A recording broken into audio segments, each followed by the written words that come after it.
¿Qué tal? Muy buenas noches. Mi nombre es Cruz Arturo Galaví Rodríguez. Soy estudiante de la Universidad Tec Milenio de la materia de litigios penales y laborales con la maestra licenciada Areli Arreola Gutiérrez. El siguiente video es para presentarles la evidencia final de esta materia. El tema que yo seleccioné es la importancia de prevenir deficiencias en un nuevo sistema penal acusatorio. Para esto tomé el caso tan sonado, tan mediático de Rubí Marisol Fraire Escobedo. Esta joven era una joven de 17 años, desapareció en agosto del 2008 y no fue sino hasta enero de 2009 cuando su madre Marisela Escobedo Ortiz presentó una denuncia contra Sergio Rafael Barraza Bocanegra, quien era pareja de su hija. La madre fue quien localizó al presunto asesino en la ciudad de Fresnillo, Zacatecas, y ella misma informó a las autoridades quienes lo detuvieron el 16 de junio. De acuerdo a lo dicho por Barraza, él victimó a su mujer y le dejó cerca de unas marraneras y la incineró. El 1 de mayo del 2010 resulta que tres jueces del nuevo sistema de justicia penal de Chihuahua absolvieron en un juicio oral a Sergio Barraza. El homicida confesó de Rubí. ¿Por qué? Pues por considerar la declaración insuficiente para demostrar su culpabilidad. Se trató de los jueces Catalina Ochoa Contreras, Nezahualcóyotl Zúñiga Vázquez y Rafael Budil, tercer integrante de la sala. Asimismo, la familia reunió y aportó pruebas y testimonios sobre la agresión de Barraza contra la menor.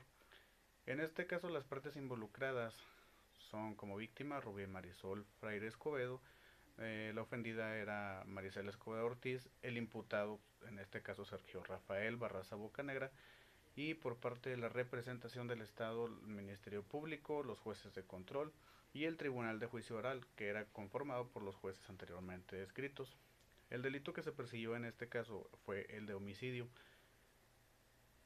Resulta en este caso que los jueces Rafael Budit, Catalina Ochoa y Nezahualcóyotl Zúñiga, eh, ellos aseguran que emitieron sentencia absolutoria en favor de Sergio Barraza porque el Ministerio Público no aportó pruebas suficientes y contundentes. Los jueces defendieron la sentencia que emitieron y afirmaron que esa decisión se adoptó por la insuficiencia de pruebas, es decir, porque el Ministerio Público no aportó pruebas suficientes y contundentes.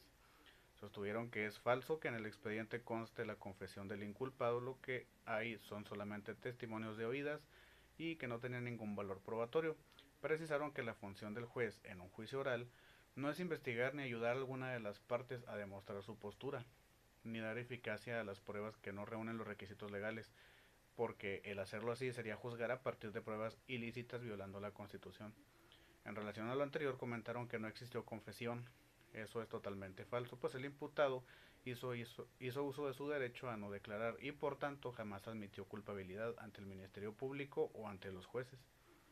Ellos insistieron en que su resolución estuvo absolutamente pegada a derecho, que es falso que en el expediente se hubiera incluido la confesión, lo que había eran solamente testimonios de oídas.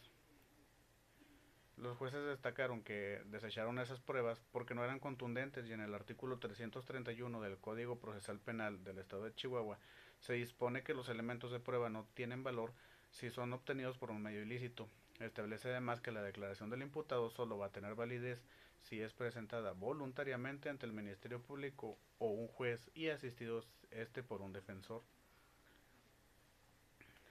lo cual ellos siempre subrayaron que no ocurrió.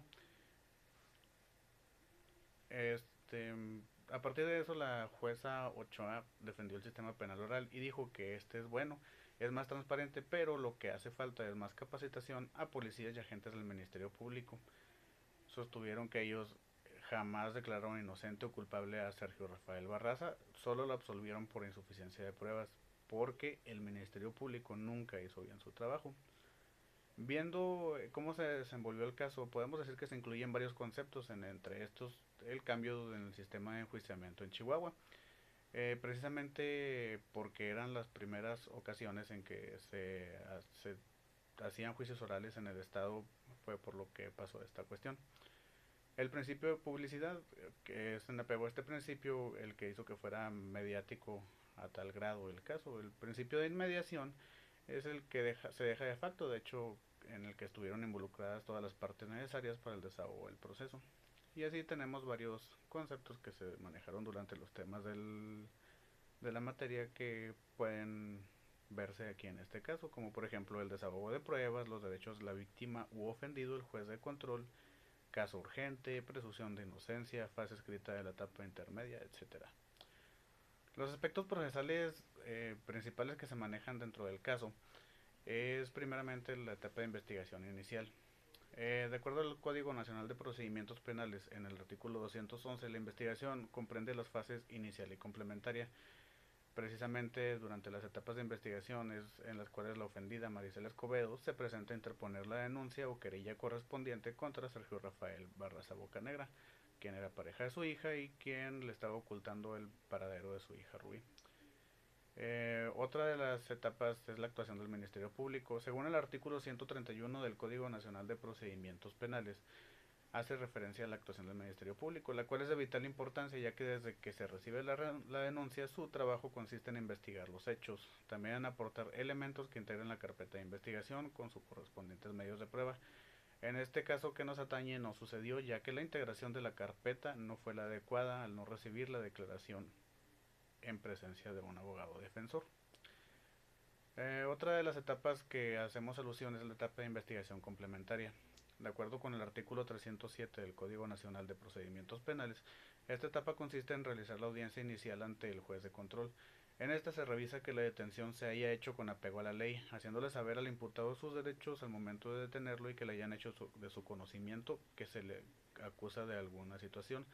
De aquí se pasa a pedir medidas cautelares. En lo que respecta al caso de Rubí, el Ministerio Público solicitó ampliar el plazo para continuar con la investigación, a lo cual el juez de control accedió y supervisó la investigación. En este punto es donde si el Ministerio Público no contaba con los elementos de pruebas suficientes, el juez de control debió dejar en libertad al imputado y evitar pasar a la audiencia de juicio oral sin atenuantes para demostrar su crimen.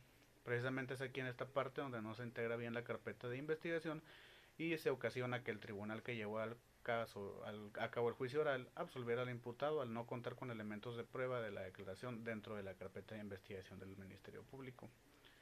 La etapa intermedia la fundamenta el artículo 334 del Código Nacional de Procedimientos Penales, en la cual se dice que el inicio es cuando se pueden admitir o rechazar las pruebas dentro del sistema penal acusatorio y termina cuando el juez de control manda al imputado al tribunal de enjuiciamiento. En este caso, el juez de control no consideró las omisiones del Ministerio Público en su carpeta de investigación y señaló fecha de audiencia sin desestimar que los elementos de prueba aportados por el Ministerio Público eran los insuficientes. La última etapa que tomamos en este caso, que es la etapa de juicio oral, se fundamenta en el artículo 349 del Código Nacional de Procedimientos Penales. En esta se menciona que los requisitos para la apertura del juicio oral son algunos y es aquí donde se hace ver las fallas del Ministerio Público en el caso que estamos tomando a consideración, porque se tomaron como pruebas más contundentes las testimoniales de oídas de los testigos que se presentaron y no se presentó dentro de la carpeta de investigación la declaración del imputado, que era uno de los elementos de prueba más importantes en este caso, donde él confiesa haber cometido el crimen. Por lo tanto, las deficiencias en la investigación presentada por el MP es la situación por la que los jueces deciden absolver al imputado, con el desenlace ya por todos conocido. Las preguntas que nos podríamos hacer en este caso son las siguientes. ¿El tribunal actuó con apego a la ley?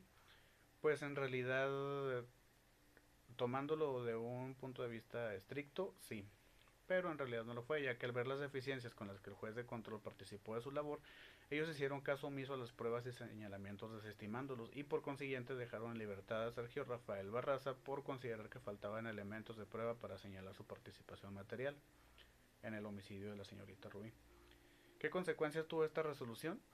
Pues fueron las consecuencias que todos hemos visto por los medios de comunicación, fueron consecuencias catastróficas para la percepción y aceptación en la sociedad del nuevo sistema de justicia penal que apenas se estaba implementando en el estado de Chihuahua, y esto porque violó los derechos fundamentales de la víctima y los afectados, ya que se dejó en libertad al imputado habiendo pruebas de que sí lo inculpaban. Además de que posteriormente tuvo un desenlace nada agradable, ya que ocasionó que acabaran con la vida de la madre de la víctima a causa de la presión mediática que ejercían sus manifestaciones contra el gobierno y contra el nuevo sistema de justicia. ¿Cuáles son las circunstancias que originaron que hubiera errores? Pues lo normal que sucedía en aquel entonces cuando apenas estaba instaurando un nuevo sistema de justicia penal, lo que es la mala participación del Ministerio Público al momento de integrar la carpeta de investigación y recabar los elementos de prueba que señalaban a Sergio Rafael como el autor material del homicidio de Rubí. A estos le podríamos añadir la participación del juez de control, quien no revisó el actuar del Ministerio Público y ocasionó que el caso llegara hasta la etapa de juicio oral, situación donde se evidenció la falta de capacitación de las partes encargadas de impartir justicia.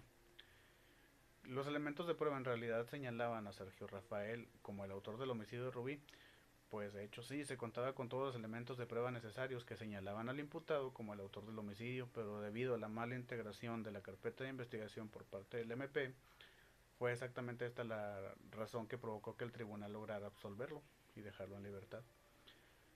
En un futuro, ¿cómo se podría evitar estas situaciones?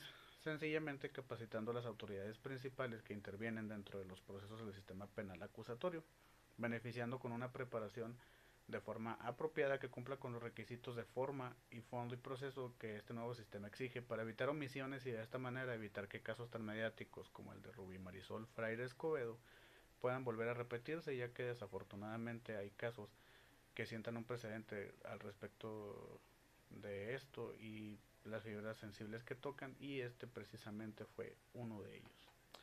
Por mi parte es todo, espero que les haya gustado este video, que les haya gustado el desenvolvimiento del caso y me despido de ustedes, muchas gracias.